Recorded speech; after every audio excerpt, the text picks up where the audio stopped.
Hey guys, it's Greg. Welcome back. Today we have an awesome video. Pretty much every feature engineering technique for training machine learning models, I'll explain how to do that in Python code. We are doing this in a Colab notebook, so take a look in the video description if you want to follow along with that. But either way, we've got 1. Dimensionality reduction using PCA, 2. Preprocessing and scaling methods, 3. Categorical encoding, so dummy and one-hot variables, 4. We've got binning, grouping, and aggregating features together. 5. Clustering, so here's the map of California. For example, we can cluster the latitude and longitude and get this kind of pretty picture out of it. It doesn't have to be that geographical data, but that makes the most sense visually. And finally, we've got feature selection, combining all of this different stuff together and only taking what you want to, okay?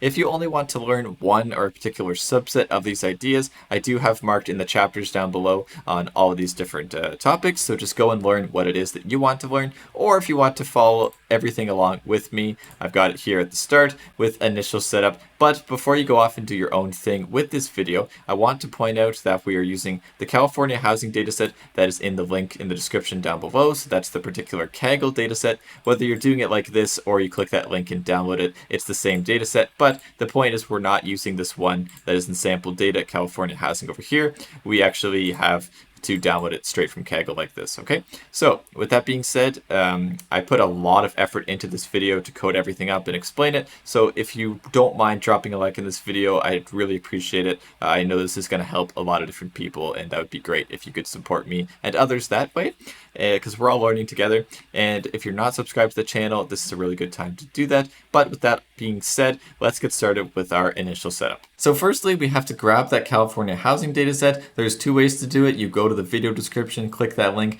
download the zip folder, and then you can actually go ahead and upload that zip folder up here. Or what I do is I use my Kaggle API, and so I go to my Kaggle profile, generate API token, it downloads this kaggle.json thing, and then you can upload that or put it in the working directory of all of the stuff that you're doing, whatever environment that you are using, and then you can just run this block of code here in Colab, and it'll do all of the downloading and unzip for you. So I am going to do that. It complains at me because I've already done it before, but I can go over here and click yes just to kind of redo this stuff. It inflates or whatever housing.csv. So the important part is we've got this California housing data set right there. Now that we've got that, we can read in the CSV into a pandas data frame. So import pandas as PD will make this variable df equal to the read pandas read CSV of housing.csv. We're going to immediately drop any rows that have any null values. That's what this part does. And then we can just call df to output that. We see we've got 20,433 rows by 10 columns. Just to explain the data set if you aren't already familiar with it. If you are, skip over the section for sure. But basically each of these rows are a particular area in California, and we have a bunch of different information for each of those areas. So for each of these different areas, we've got the longitude, the latitude, the housing median age. So of all the houses in that area, we can get all their ages, get the median of that, and so that happens to be 41 for this one. We can sum up the total number of rooms, so 880, total bedrooms is 129, population, households, the income, the median income in that area. And then finally up into we have median house value, which is generally what this dataset is used to predict. We generally use a bunch of these different variables to try and learn a function that maps these variables into the predicted median house value, okay? So we'll do that for everything that we do in this video. We're also going to use, this is why we got the extra dataset. The different dataset here is it has this ocean proximity, this categorical variable here, which we will do in the categorical encoding section. Okay, so we have our df here. The first thing that we're going to do, since we're training a machine learning model, or many of them that are going to learn basically a transformation of these features into trying to learn the median house value from these features, well, we're going to split into a train and test data frame so that we can train our machine learning models on that data frame, and then we can test in our models on our test data frame as well. Okay. So what this does here, df is equal to df.sample, set frac equal to 1. What this does here is basically it shuffles the rows here, and we set random state to 2. That's if you want to reproduce the same results, you should use the same random seed value here. Or if you wanted different results, you could change the value there, okay? And then what I do is just make train and test. The first train is going to be the first 17,000 rows, because remember it has the data frame itself has 20,433 rows. So I can do a decent split of roughly like 80% in the train and maybe 20% or so in the test data frame. I get the first 17,000 in train. I have to do this reset index thing. Don't worry too much about that. It just kind of, it just makes it so that this index is still correct. And then what we do is get test df is 17,000 onward, and then we can reset that index as well. So we get our train data frame is all of the columns and then the first 17,000 rows, and then test data frame is all of this stuff, and the randomization randomly split the train and test information. Okay, so now what we're going to do, all of our machine learning models are going to be about using the median house value to predict that. And so the training output, basically, we say we use y for output. Y train is just going to be that particular column. So we get the column. This actually returns a pandas series. And so we can do train df sub the median house value. We convert that to a NumPy array, which is just going to be a flattened all 17,000 values. And we do that for both ytrain and ytest, and we can output their NumPy shapes, okay? So these we are going to use very heavily. These are all of our observed or values or outputs. We have 17,000 observed outputs for the train and 3,433 for the test. So the first thing we'll do here is create something called a baseline model. And we're gonna do that by making it just the average median house value in the train data frame, okay? So the point of what we're generally trying to do here is learn just some sort of mapping between these inputs and this output over here, the median house value. We're trying to predict that, and so usually we'll try and learn from these features and use those. But we don't necessarily have to. We can actually just make a baseline model, so a very simple model for terms of comparison, where we just calculate the average of everything. So this is the train data frame. If we calculate the average of all of these median house values, we'll be left with some number. And it's not a very good prediction, because obviously we should be using some of the features that we have available to us, like longitude and latitude, but we don't have to. So we'll make our first baseline model, which is simply the average median house value in the train data frame.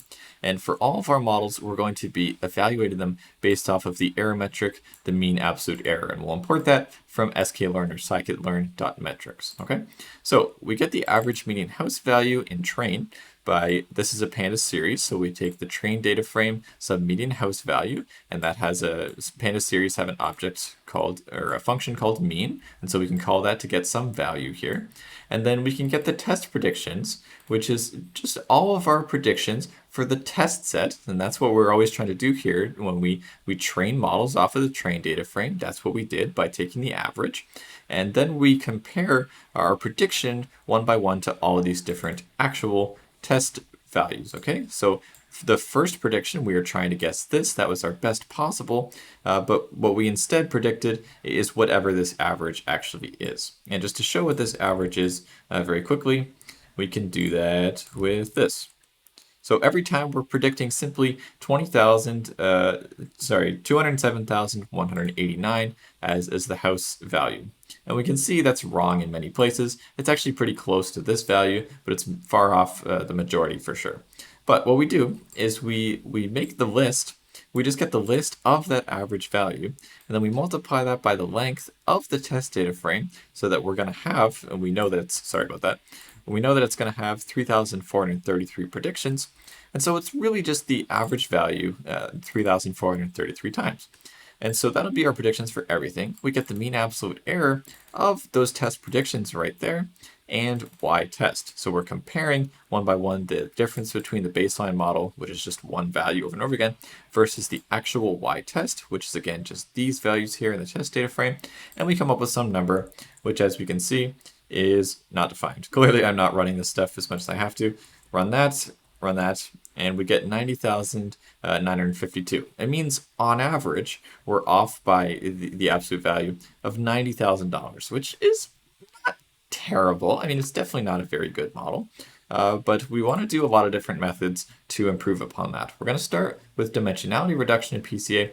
And by the way, the point of this video is not necessarily to actually get better values than this, although we definitely will. I'm not trying to show you how to make the best machine learning model on this particular data set, I'm showing you all the different techniques so that you can do what you think is right and you know all the different techniques available so that you can try and get the best model for whatever your problem is. Okay, so firstly, we're going to start with dimensionality reduction with PCA. Observe the correlation between total rooms, total bedrooms, and households. If we get the trained DF, all of these columns, so total rooms, total bedrooms, and households, we're left with just a smaller data frame, and then we can get the correlation between those, where the correlation is always going to be a value between -1 and 1. These are actually all positives, and this makes sense because if it is a positive value, that means, for example, as the number of total rooms increases, the number of total bedrooms tends to increase as well. So if we look at total rooms with total bedrooms, we get 0.931023, and that value is the same as that one over here because it's total bedrooms and total rooms. Total bedrooms and total rooms, it's the same thing. So what we're saying here is there's a very high positive correlation. It's very close to this perfect linear pattern of when the total bedrooms is going to increase, the total rooms increases as well. Why am I telling you this? Well, that's because maybe we don't actually need all of these different variables. Maybe we don't need total rooms and total bedrooms and households to try and predict the median house value because there's so much relationship and information captured in them already. So one option here, and of course you could just simply use one of these different features. You could just only use total rooms, for example, but something that's most likely a little bit better is to do something called PCA, which we'll look at very shortly. So what we're going to do first here is set up our matrix to make a machine learning model of our input with just total rooms, total bedrooms, and households as inputs. So without PCA at all for now, we import NumPy as NP, and we'll make xtrain3 equal to that same data frame there in the train, so that's just those 3 columns, and then we convert that to NumPy. And what we're left over with is a 17,000 row by 3 column NumPy array. That makes sense. Now we do that exact same thing for xtests, and I just put a 3 on it to remind you that it's with these 3 variables. And so we get our test information as well. Now we have an input matrix where it's the number of examples by the number of columns, the number of examples by the number of columns. So 17,000 in the train and 3,433 in the test. What we're going to do now is get an error of a random forest model, and it doesn't matter if you know much about random forest or not, but on just xtrain3, ytrain, and then testing that on xtest3 and ytest. Okay, so that's a lot of words, but basically we're going to import the random forest regression model. We're going to be doing regression. It's predicting the median house value, so it's predicting continuous value. That's what regression means. We get the forest base. I'm just writing base as in a base model is equal to the random forest regressor, where we'll just make these variables for fun. The n estimators is equal to 50. Max steps is 5. Don't worry about that stuff if you don't understand it. And then we fit it with xtrain3. So we feed it in our input matrix for train. We train it. We feed it in the corresponding inputs in the training, and then we can. Now that we have a model, okay, so we have our forest base as a model, trained one, and we can get forest-based test prediction. So the same thing we were making for that average model, where we were just getting instead of the average just every single time, we're actually going to be using our random forest to make a prediction now. And so we feed it in our xtest information. We feed it in our input, and then we can get the mean absolute value, or mean absolute error, on ytest, comparing that to the forest model's base predictions. Okay, so if we run that, we're going to see it's not defined. I keep forgetting to run stuff. Xtest, and then xtrain3 is not defined. I guess I'll run that one. Funny. Okay, so we run that model, and then we get 81,996. So on average, our model was off by about $82,000 instead of $90,000 like our average baseline model was. So clearly we learned 91,000 actually where that was off. Okay, so our random forest did a lot much better, obviously.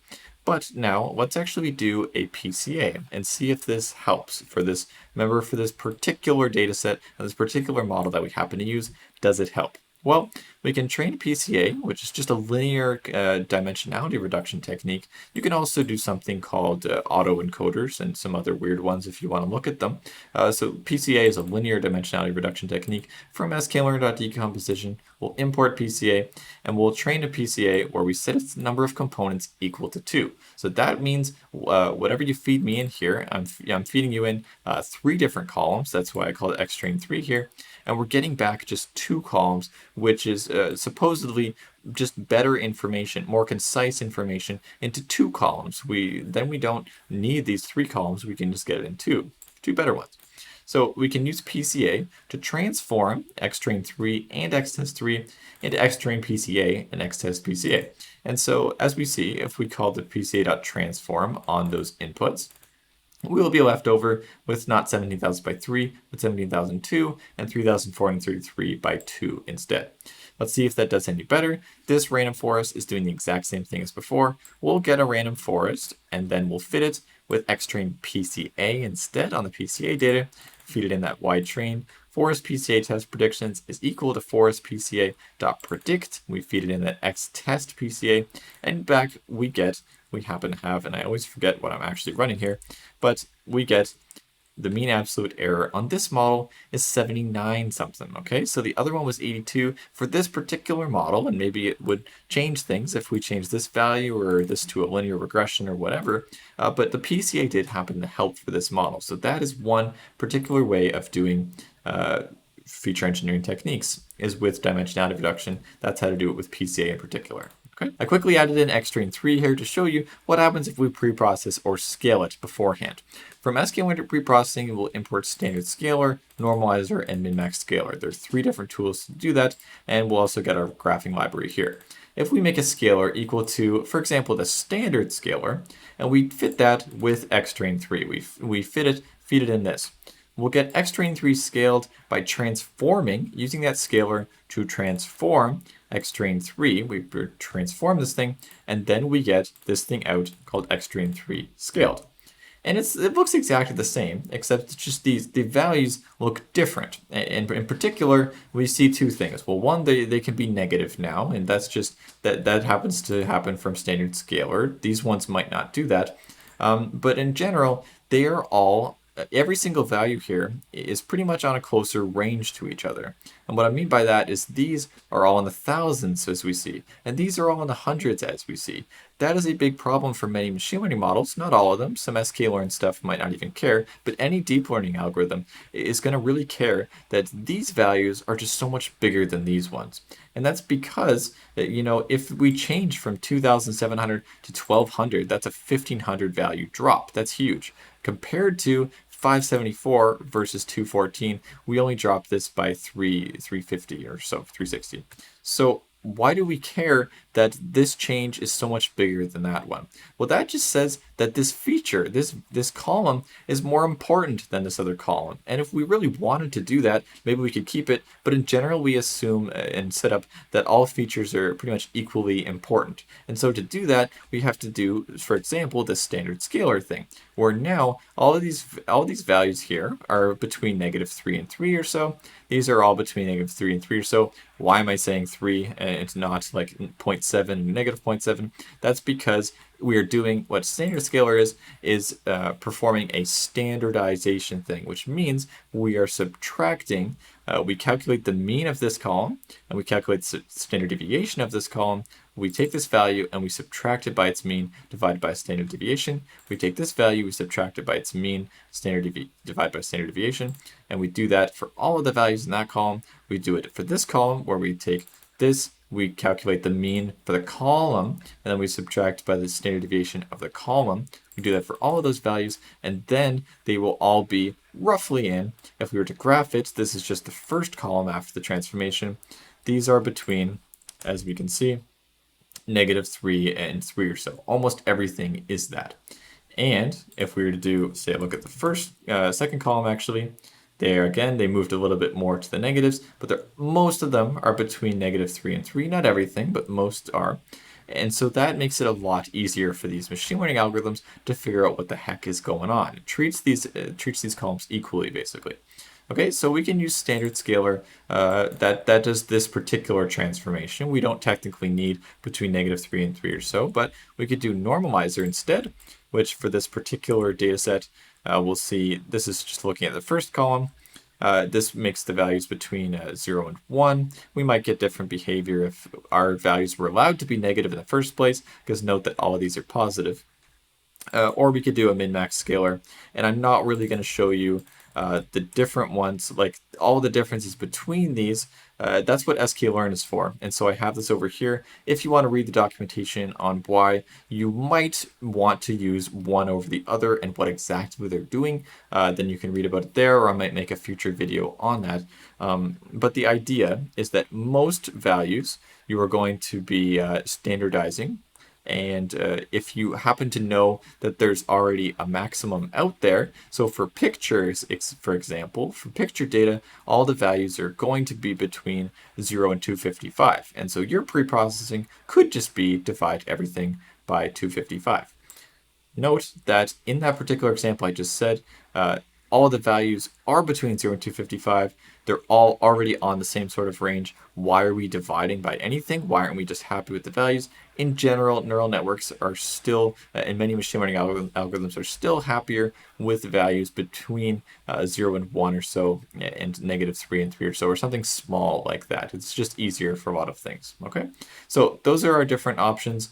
Each of these produce a different algorithm, and you can produce a different output. You can look here. I'll include this in the description down below if you want to see which one you want to use, but that's the idea. You just kind of try them out and see what works best overall. Okay, it's important to note that I did actually rerun the notebook above, so if you see slightly different numbers, that would be why. But anyways, for now, note that we were doing the exact same transformation, at least the same transformer object, on every column that we were using. We picked standard scalar, and here we fed in the whole xtrain 3 here. There is times when you might want to pick, maybe do only the first column, a standard scalar on that one, maybe a normalizer on the second column. You can feel free to play around with that. It takes a little bit of manipulation in NumPy to kind of get those arrays separated and then joined back again later. I just wanted to let you know that that's an option that you can do, and sometimes we apply different transformations to different columns like that. But for now, we're going to do a standard scalar on xtrain 3, and we do that with, we'll get xtest3 scaled as well, so that we have xtrain down here. We have xtrain scaled and xtest scaled. I don't know why I didn't include the 3 on that, but I guess that's okay. And then we make a random forest with the scaled information to be that same random forest. We fit in xtrain 3 scaled and ytrain. We get the test predictions for that model with that random forest there. Dot predict with the xtest3 scaled, and then we check the absolute error compared to ytest and those predictions, which gives us 82,270 for this example, okay? And so if we look up above and compare this to exactly the same model, but without any scaling being done, this is 824. That one, the other one, is 822. Okay, so they're very, very similar. Turns out that just this random forest model doesn't really care too much about the scaling, but I promise you neural networks care a lot, so we might want to do that for those. And some other machine learning models as well. Now, it turns out that PCA thing we did earlier actually requires, or at least it prefers, some sort of standard scalar or some sort of scaling operation like that before the data is fed in. Before we just fed it in the raw values, now we want to actually scale the data, then do PCA, then train a random forest on that. And now that we have 3 steps here, it's probably the best choice to actually use this scikit-learn pipeline object from sklearn.pipeline import pipeline, where we'll make a scale, then PCA, then pipe, then forest pipeline. So we do standardization, then PCA, then random forest to be the pipeline with standard scalar, and then PCA with number of components of 2, and then a random forest regressor with that same thing as before. Note how we're passing in these objects, which is just like bracket here. We're not passing any sort of inputs. This is just defining the pipeline of what can be trained and then predicted with later. So we can fit it. So we get the scale PCA pipe forest, and we call fit on that with its still before xtrain 3 and Y train. Okay, so we feed in those raw inputs. What it does is it learns this standard scalar. Okay, it knows what to do. It learned its parameters so that it can perform that transformation. Then we did a PCA, so it can perform that PCA transformation with that data actually being scaled. Because when we call fit, what it does is it fits this object, and then it passes it in to this object, which it then fits that, and then it passes into this object, which then fits that. So it fits all of these in the full pipeline. So we call fit, and then we can get the predictions with it, but now that we fit with just that thing, dot predict, with the x has 3, that input matrix, it's going to do all those transformations. So on predict, it's going to scale that data, it's going to apply PCA to that data to make it 2 columns, and then we're going to actually apply this previously learned random forest to that. To get the mean absolute error, which totals, that is not defined because I haven't run that up there, and that is going to get an error of 80,224, which, as we look above, is not very different from the other ones. Still, what is going on here? That is just because standard scalar may not be the best possible object. You might want to use normalizer instead. So let's try normalizer and see if we get a better result. We do this, and although this comment is technically wrong right now, it doesn't really matter.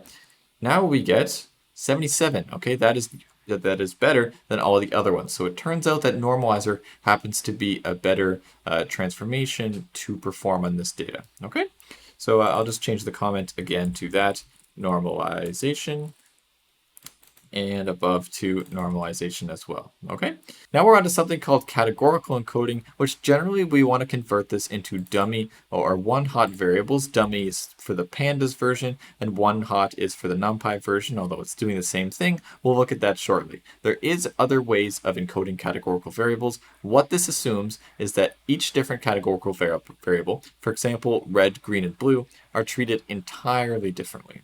And that actually makes sense for RGB. That's why we make colors out of RGB, because there are 3 primary colors. But then instead, think about more colors. If we had yellow and green, well, they actually have similarities to red and blue and the primary colors. So what I'm trying to say here is that we might not necessarily want to do this dummy encoding for everything. For example, for words have similarities to each other. We use something called embeddings for words.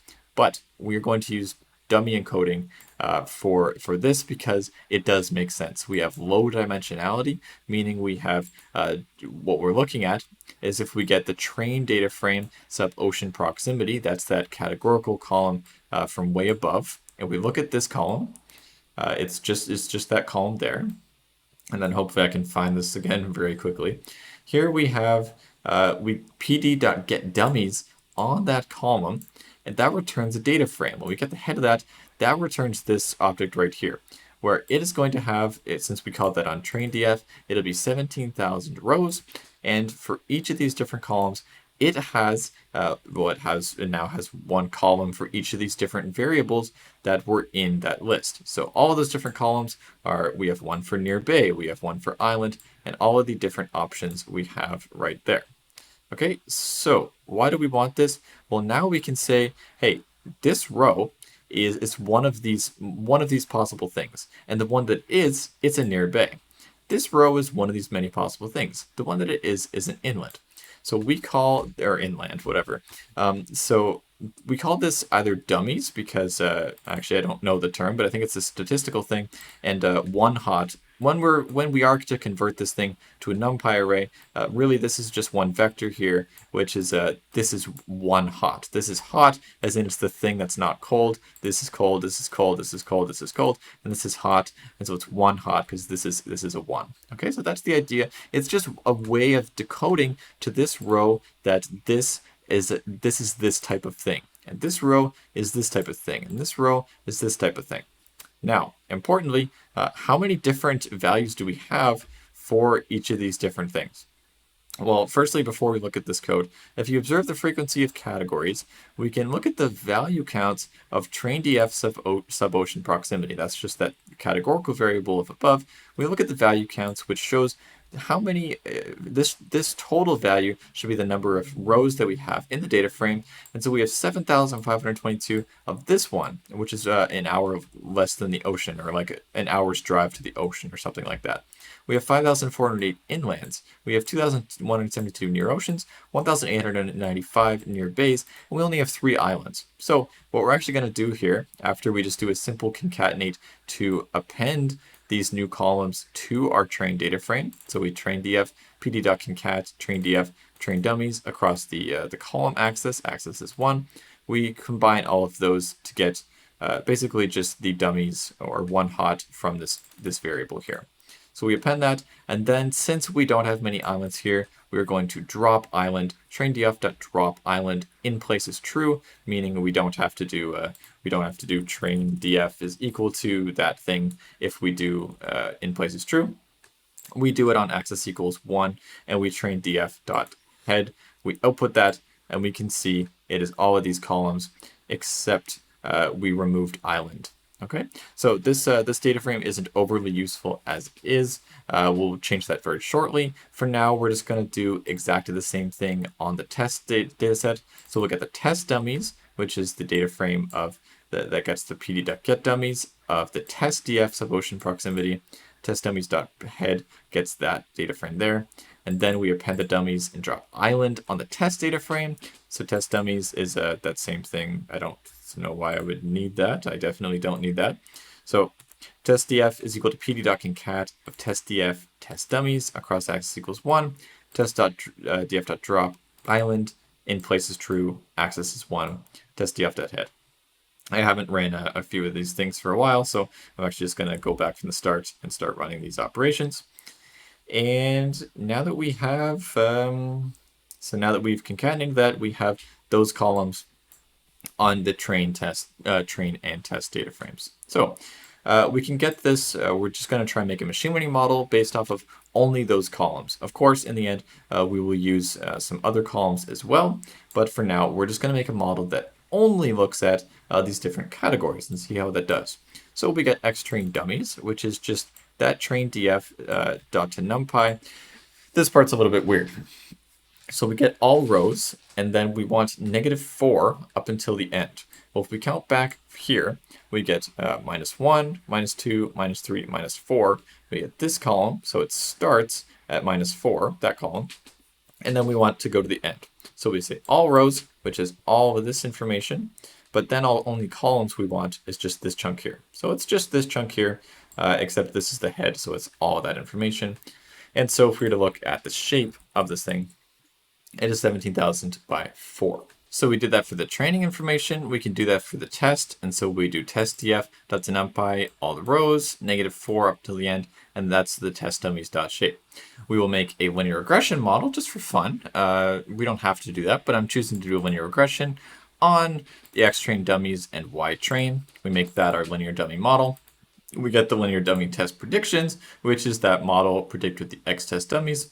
And we get the mean absolute error with y-test and linear dummy test predictions to show that it is in total, I don't know why I'm not just running this stuff as I go, 77,095. Okay?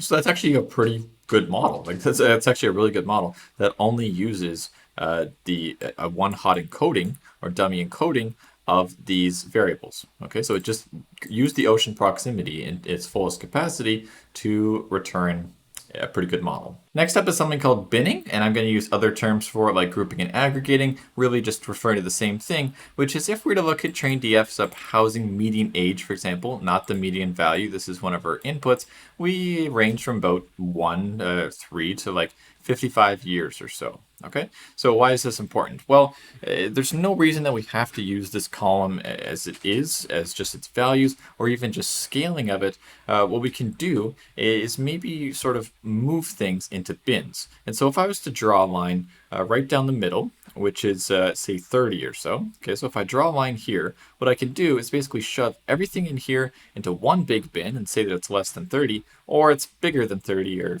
equivalently bigger than or equal to 30. So we get two big bins out of this, which is everything is either less than 30 or it is greater than 30. if I do train df sub median age less than 30, this is adding a new column into the data frame.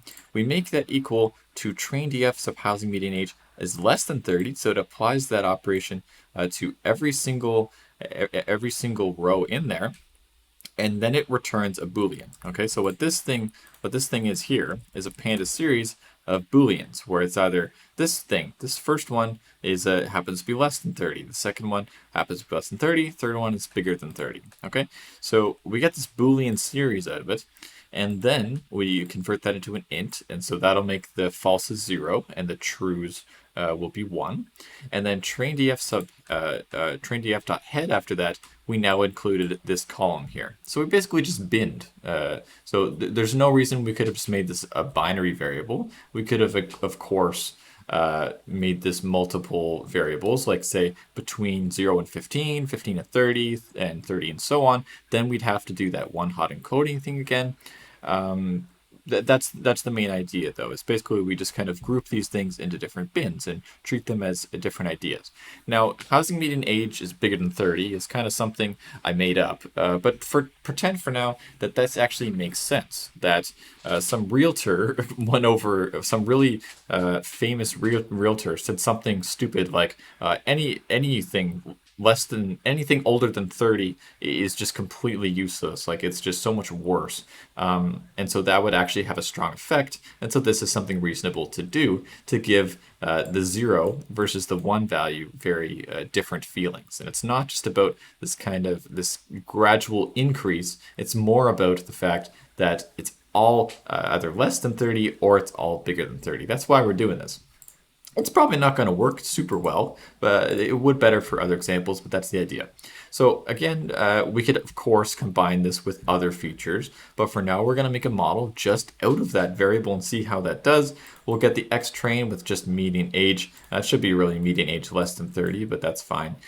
So we get that. We convert that to NumPy, and for these Scikit-Learn models, they always have to have this kind of other column shape, like number of columns. So if we just grabbed this, technically it would have been 17,000 flat. We reshape it into, this is the same as doing 17,000 by 1, but I'm going to leave it as -1 in case the number of values happens to change over time. So we do that, we reshape it, and we get 70,000 by 1, which is all either zeros. Sorry, I must have forgotten to do this. And then we get this, which is all either zeros or ones, that same thing as we had before. We can do the exact same thing with test, which not really going to show how to do that, but it's the exact same operation, but on the test information. And then we train a model with just that information. I'm going to start to gloss over what I'm doing here because you've seen this a bunch of times now. I'm just, whatever training and testing data set I'm setting up here, that's the one that I'm using for the model. Okay, so we do that, and then we make a model out of that. We're going to do a linear regression just for fun, and we can see we got 90,090.7, which if we compare that to the baseline model at the very top, that model, so it's 90.7 compared to 90.9. Okay, so it's ever so slightly a better guess than the average. So it's clearly it means something to do that. So that is the idea of binning and grouping. You could do it into more variables. You could, of course, combine this with other variables, but that's the idea. Now we're moving on to clustering, where first we're going to plot a map of California. I'm very certain that is definitely doing nothing, so I'm going to kill that. And we'll do a scatter plot we'll do the longitude on the X and the latitude on the Y. And this is California right there. It's shaped like that. So those are all the points. We can make a k-means model from longitude and latitude and get the clusters. So what are clusters? Well, they're just groups. And so clusters is really like a label that's saying, no, this group is different than that group, and it's different than that group. If we from sklearn.cluster import k-means, that's just one algorithm for clustering, and it's important for this because it actually has a predict method. You can learn a k-means, and then you can predict that on a different data set than you learned from. A lot of algorithms, clustering algorithms can't do that. But we get xtrain lat long, which is just train df sub longitude latitude to numpy. We make a k-means to be a k-means with a number of clusters. I put 7, but there's no reason I couldn't do 3. And then we fit that with the input, just the latitude and the longitude. And we can get the labels, k-means.labels underscore. And so this is saying the first one belonged to this group, and the second one belonged to this group, and the third one belonged to this group. The numbers have no meaning other than they are different groups than each other. It's not like group 3 is closer to group 2 than it is to group 0. Like, it's just different values are different groups entirely. Now let's plot a colored map of California. We'll do import plotly.express as px, my favorite library, px.scatter, with the x is train df sub longitude, y is train df sub latitude, and the color, so this is so much easier to do this in plotly rather than matplotlib, we make color equal to k-means.labels underscore. So what that does is it colors here each of the different groups. So here, these are all the 4s, these are all the 1s, these are all the 6s, these are all the 2s, these are the 5s. Okay, so it makes this this grouping here, and I forgot I hadn't run that again because we actually only made 3 groups. And so here, these are the 2s, these are the 1s, these are the 0s, and so it grouped them according to these values here, which is really, really cool. So you can do this clustering idea with other variables as well, which won't produce as cool visualizations as something like a latitude and a longitude. But I just wanted to show you this so it really made sense what we were doing. And often, by the way, you might also want to do the same sort of scaling stuff before running a k-means or some other clustering algorithms as well. Okay, so now we're going to make X-train clustering, which uses just a one-hot encoding from the cluster labels. So how do we take this and make a model out of this? Well, really, these are categorical variables. These are all 2s, these are all 1s, and these are all 0s. So what we're going to do is that same sort of dummies thing, where we don't have that many for this. We have 3 columns, and so all of these, this is if it's 0, this is if it's 1, this is if it's 2. These are the 0s, these are the 1s, these are the 2s. So we do that same thing, X-train clustering, is pd.getDummies on a series. So that's just a way of transforming that into a column. Not even sure if I need that, but so we get a pandas data frame out of those labels, and then we convert that to NumPy. So that this is that one-hot encoding thing. And I definitely call that one-hot here when I'm looking at it in a NumPy format like this. So that is how we make the clusters turned into, at least one way, there's others, but one way to turn clusters into meaningful descriptions. So we'll now predict the clusters of the test data and create X-test clustering using one-hot encoding. So we get X-test latitude longitude, or test df, which is test df sub longitude latitude. I don't know why it's kind of confusing how I said lat long and then long lat, but we get that to NumPy, which is just the longitude and the latitudes. We get the clustering, which is pd.getDummies of the series. I should have organized this a little better, but basically we do k-means.predict on the x-test lat long. And then we do the series of that, and then we do the get dummies on that. So it gets the labels, it turns it into a series, it converts that into a data frame, which is one hot, and then we do to NumPy to get the full shape is going to be that by 3 instead. Okay, so now we'll check the error of a linear model that uses only the cluster one hot encodings. How does a linear model do with just knowing that it's kind of organized like this? Is this even related to the median house value? Let's find out. So we make a model, and it's got 88, so it's not bad. But what if we were to increase the amount of clusters? What if we actually got more information out of saying maybe these ones versus these ones versus these ones? So if we were to go back to that 7, if we were to do 7 here, so train it, plot it on the train, and then make the matrices out of it, and then we were to make another model, we got way down to 75. Okay, so that's how important this information is we can make, this is just a linear model, out of these different clusters of information. We learned so much about the median house value based off of these areas. And feel free to play around with that value of number of clusters if you want to. So that was really cool. Of course, you don't have to do geographical data. That's just usually you won't. But if you do have geographical data, that can be a useful way to get better predictions out of it, or at least different predictions. We didn't even make a model that just used the latitude and longitude as is. You could do that and maybe it did better. I don't know. This is just a cool clustering technique that will have its applications for many other variables. Okay, so finally, we're going to do feature selection, which is just a combination of features. So we'll observe the shapes of X-train clustering, X-train scaled, and dummy X-train. So all this is, if you didn't watch this part, basically, this is data that's from clustering. This is data that's some variables scaled, and this is the dummies from, that'll actually be the dummies from the geographical information, okay? So what we can see here is clustering has these 7 columns, the scaled has those 3 columns, and the dummies, those are those 4 different categorical variables. So we'll concatenate the training arrays side by side to make one big X-train full input matrix. So we do the numpy.concatenate of X-train clustering, X-train 3 scaled, and X-train dummies across axis 1 to get this full thing. So we can see these are 70,000 rows, 70k rows, 17k rows. So is that, and then we just kind of concatenate. We just put these 7, and then we put these 3, and then we put these 4.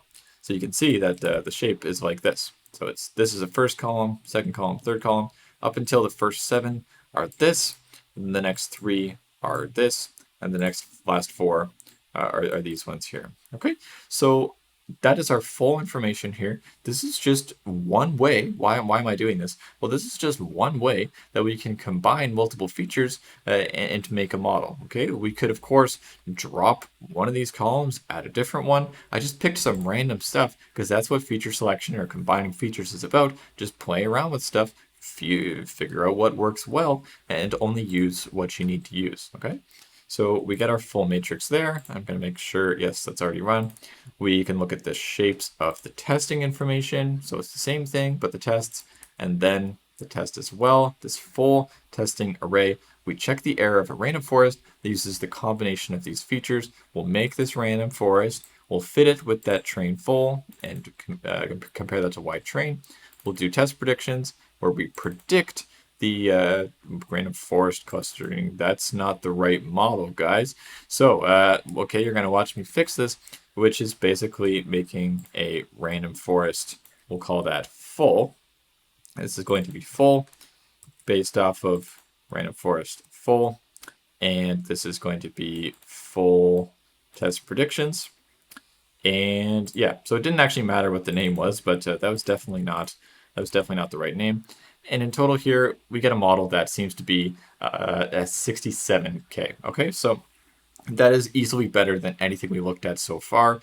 It's better than our baseline average. It's better than just the clustering, just the dummies. So we combine all of this stuff together to make that. And just for fun here, let's even try to make an even better model. You know what? Let's not use these features. So let's try and figure out some new ones. So I'll do maybe just an initial one. Can we do better than 67,000? I bet you we can if we change those parameters, and we get 60K. Okay, so immediately, you know, these are things you always have to do, which is train the parameters of a model. We could fit that a lot better as well, but that's the idea.